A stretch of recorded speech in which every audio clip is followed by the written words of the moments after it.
오늘 주신 마가복음 말씀은 마가복음 12장 35절에서 37절까지 말씀이 되겠습니다. 마가복음 12장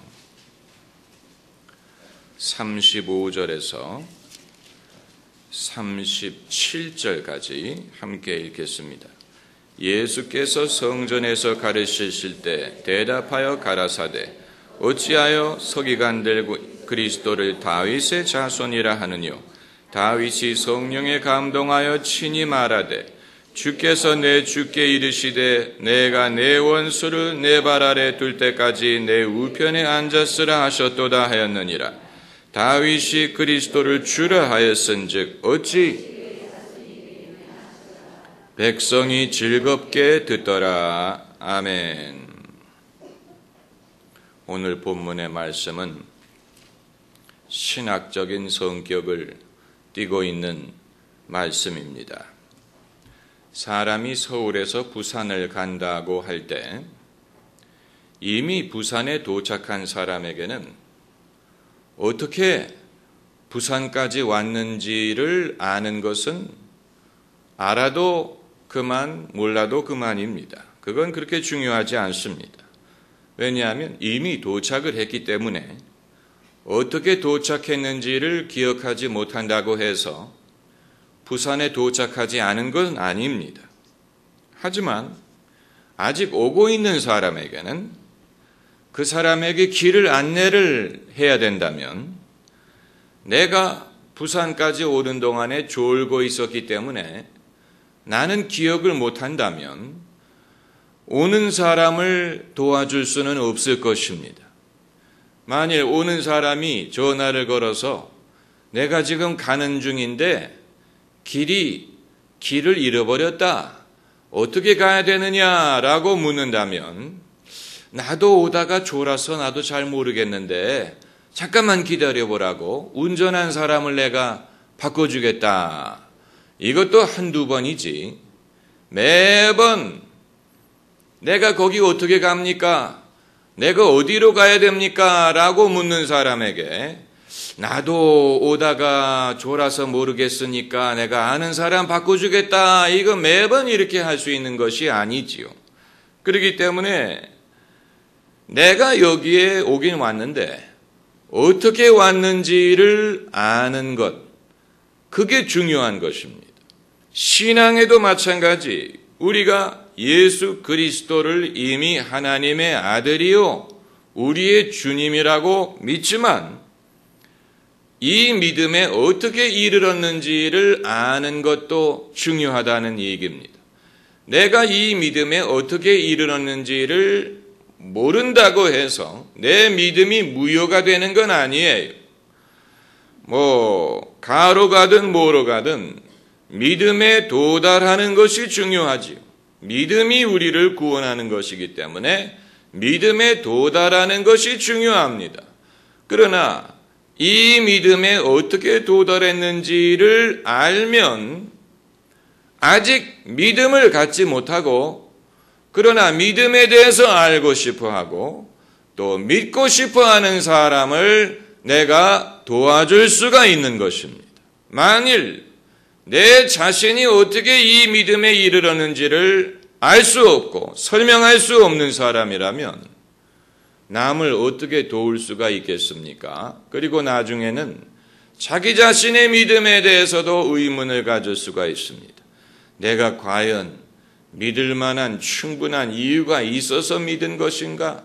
아니면 남들이 믿으니까 덩달아 믿은 것인가?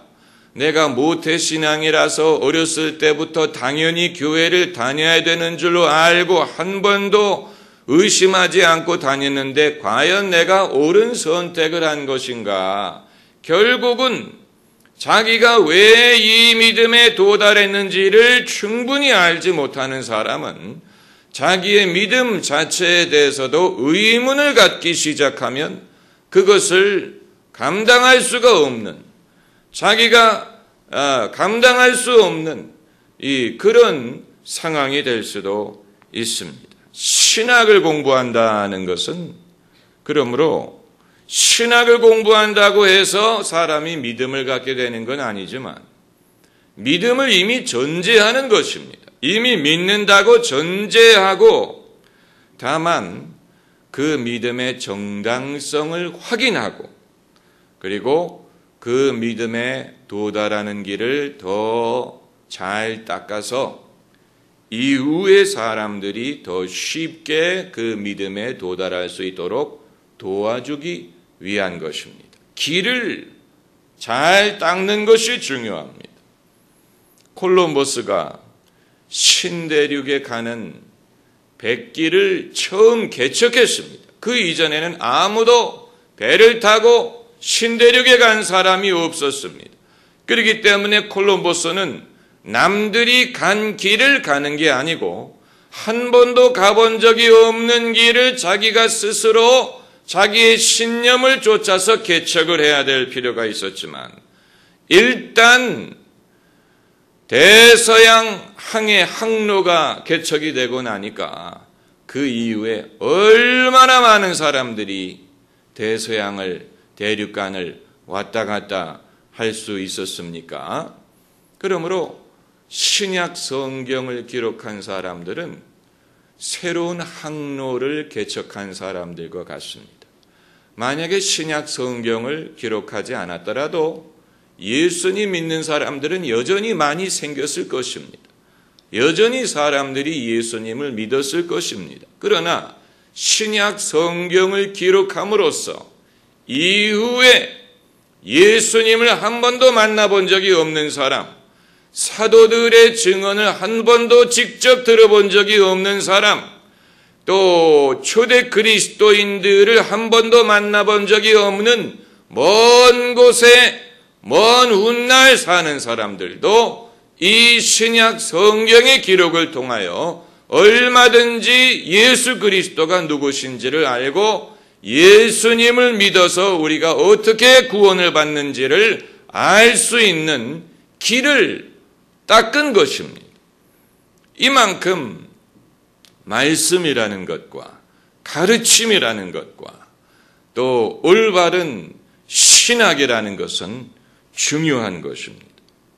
그래서 이제 오늘 본문 말씀을 보면 언뜻 읽어서는 무슨 뜻인지 잘 모를 것 같습니다. 예수님이 왜 이런 말씀을 하셨고 무엇을 말씀하려고 하신 것인지가 불분명하게 보일 수도 있습니다. 그리고 마가가 이 구절을 여기에 기록함으로 무엇을 말하려고 한 것인지, 어떤 메시지를 전하려고 한 것인지가 불분명하게 보일 수가 있는데 예수님께서는 당신의 주님 되심을 말씀하고 계신 것입니다. 오늘 본문에서 주라는 말은 우리 귀에 너무 익숙하기 때문에 그 의미가 퇴색됐습니다. 주라는 말은 우리에게 너무 익숙한 말입니다. 그렇기 때문에 주라는 말이 도대체 무슨 뜻인지를 잊어버리고 실감하지 못하고 깨닫지 못하고 그냥 사용하는 경우도 있다고 봅니다. 그런데 원래 주라는 말은 하나님을 일컫는 말입니다. 그래서 구약 성경에 하나님의 이름이 야훼 또 여호와 하나님이었죠. 하나님을 여호와라고 불렀습니다. 그러나 이 여호와라는 이름이 너무 거룩하기 때문에 자칫 망령되이 일컬을까 봐 유대인들은 여호와라는 말 대신에 주라는 말로 하나님을 불렀습니다. 그렇기 때문에 주라는 말은 원래 하나님을 일컫는 말입니다. 그런데 신약 성경에 예수님의 제자들이 예수님을 주님, 예수를 주라고 고백한 것은 그냥 예수님이 스승, 지도자라는 뜻뿐만이 아니고 이 호칭 자체에 예수님의 신성을 고백하는 것입니다. 왜냐하면 구약에서 사용했던 것과 같은 주라는 말이 신약에서 사용이 되는데, 구약에서는 여호와 하나님을 일컫는 말이었지만 신약에서는 예수 그리스도를 일컫는 말이 되었기 때문입니다. 그렇기 때문에 오늘날 우리는 별로 생각을 하지 않고 주라는 말을 쓰지만, 당시 초대 성도들이 예수 그리스도를 주라고 불렀을 때에는 그들의 스승이요 지도자라는 뿐만이 아니고 예수님이 하나님이라는 믿음을 거기에 함축하고 있는 것입니다. 그러므로 아무나 예수님을 주님이라고 부를 수 있는 것이 아니었습니다. 주님이라고 부르는 것은 거기에 이미 예수님에 대한 상당한 이해와 믿음이 없이는 아무도 함부로 하나님을 일컫는 호칭으로 예수님을 부를 수 있는 것이 아니었어요. 그래서 오늘 본문이 시편 110편에 다윗의 시 구절을 예수님이 인용하신 것인데, 다윗이 성령에 감동하여 친히 말하되 주께서 내